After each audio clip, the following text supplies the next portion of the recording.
સદનથી લઈને સંસદ સુધી એક જ મુદ્દો ચર્ચાઈ રહ્યો છે એ છે ગુજરાતમાં દારૂબંધી હોવા છતાં ખુલ્લેઆમ દારૂ અને ડ્રગ્સનું વેચાણ થઈ રહ્યું છે અને ક્યાંક ને ક્યાંક રાજકીય ગરમાવું તેને લઈને આવ્યું છે કારણ કે પાર્ટીઓ છે તે સવાલ ઉઠાવી રહ્યા છે કે જે સત્તાધારી પાર્ટી છે તે નિયમોનું જ ક્યાંક તે જ ઉલ્લંઘન કરતી હોય તેના જ છે મળતિયાઓ છે ક્યાંક વેચાણ કરી રહ્યા છે સામાન્ય જનતા છે તેને ખૂબ મોટું નુકસાન થઈ રહ્યું છે અને દારૂબંધી હોવા છતાં કોની રહેમ નજર હેઠળ આ બધા જ કાળા કારનામા થઈ રહ્યા છે આ બધાની વચ્ચે આપણે જોયું કે જિગ્નેશ મેવાણી છે હર્ષ સંઘવી પર પ્રહાર કરે છે તેના વળતા જવાબો આપે છે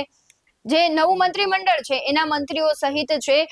વિપક્ષ છે તેના નેતાઓ પણ ક્યાંક ટ્વીટ કરીને આખી જે કહેવાય છે કે મુદ્દો છે તેને લઈને પ્રહારો કરતા હોય છે આ બધાની વચ્ચે એક ચેનલના કાર્યક્રમમાં જ્યારે હર્ષ સંઘવી આ દારૂ મુદ્દે બોલે છે તેના વળતા જવાબમાં જિગ્નેશ મેવાણી ટ્વીટ કરતા શું કહે છે તેના વિશે જ આ વિડીયોમાં વાત કરવી છે નમસ્કાર BS9 ટીવી ન્યૂઝમાં આપની સાથે હું ભગવતી વિશાવડિયા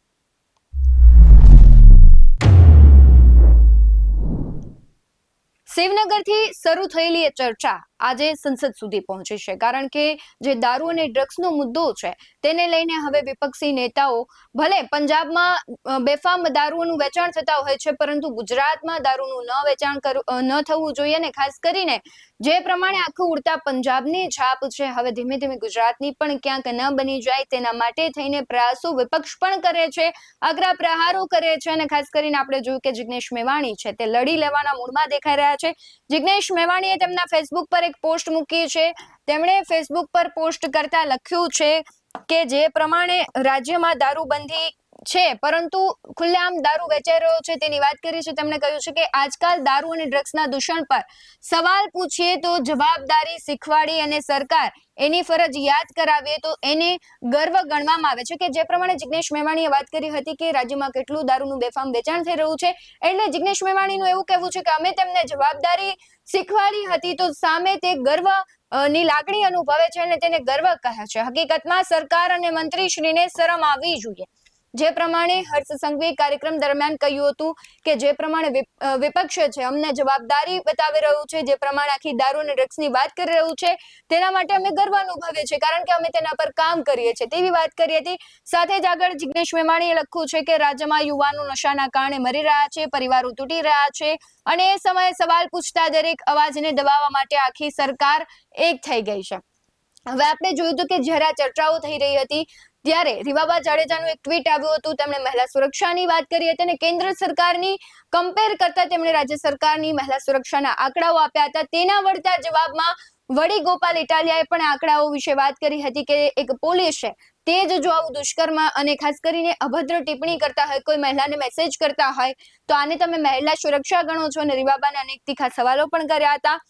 ત્યારે જિગ્નેશ મેવાણી પણ એવું કહે છે કે જ્યારે સવાલ પૂછે છે તો અવાજ દબાવવાનો પ્રયત્ન કરવામાં આવે છે સાથે જિગ્નેશ મેવાણીએ કહ્યું છે કે આ ગર્વ નથી આ તો પોતાની નિષ્ફળતા છુપાવવાનો સૌથી સરળ રસ્તો છે જિગ્નેશ મેવાણીએ આગળ લખતા કહ્યું કે આ ગર્વની વાત નથી આ પોલીસની અને ખાસ કરીને પોતાની જે સરકાર છે તેની નિષ્ફળતા છુપાવવાની વાત છે આગળ તેમણે લખ્યું છે કે મને પણ ગર્વ એ વાતનો છે કે હું એ પીડા બોલી રહ્યો છું જે ગુજરાતના ઘરમાં દરેક માતા પિતાના હૃદયમાં વીતી રહી છે જનતા બધું જોઈ રહી છે કોણ સત્ય માટે ઊભું છે અને કોણ સત્યને ઢાંકી રહ્યું છે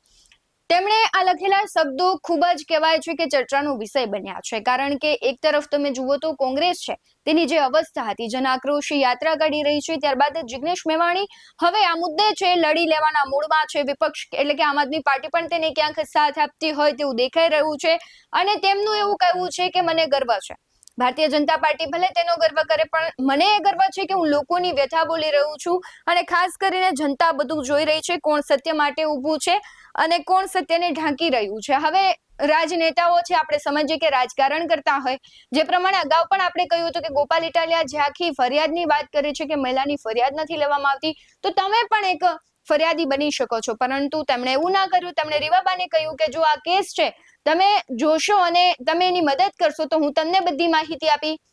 જિગ્નેશ મેવાણી છે એ પણ કહી રહ્યા છે કે હું લોકોનો અવાજ બની રહ્યો છું હવે એ વસ્તુ જોવાનું રહ્યું કે બધા જ અવાજ બનવાનો તો પ્રયત્ન કરી રહ્યા છે એ ભારતીય જનતા પાર્ટી હોય કોંગ્રેસ હોય કે આમ આદમી પાર્ટી દરેક સમસ્યામાં બધા જ છે એ ચર્ચાઓ કરે એકબીજા પર આક્ષેપ પ્રતિ આક્ષેપ કરે પરંતુ જનતાના મૂળ પ્રશ્નો છે તેનું સમાધાન આવે છે કે કેમ? એકબીજાને ટ્વીટ કરતા હોય કે પોસ્ટ મૂકીને કે પછી આડકતરી રીતે કાર્યક્રમોમાં એકબીજાને ટોણા મારતા હોય છે, પરંતુ સવાલ તો એ જ દર વખતે થાય છે કે જનતાનું શું? કારણ કે ઘણી બધી એવી સમસ્યાઓ હોય છે કે તેના પર ચર્ચા તો થાય છે, પરંતુ તેનું સમાધાન નથી આવતું. હવે આપણે જોઈએ છીએ કે રાજ્યમાં જે મહિલા સુરક્ષા છે, અસામાજિક તત્વોનો આતંક છે, ડ્રગ્સ છે, હવે આવા બધા કાળા કામ છે એ બધા ધીમે ધીમે ગુજરાતમાં વધી ગયા છે. યુપી અને બિહાર જેવી સ્થિતિનું નિર્માણ ક્યાંક ગુજરાતમાં અમુક ખૂણાઓમાં થતું હોય તેવું દેખાઈ રહ્યું છે, પરંતુ સીધો સવાલ છેલ્લે એ જ આવે સત્તા પક્ષ પર કે આ બધું થઈ રહ્યું છે તો તેના પર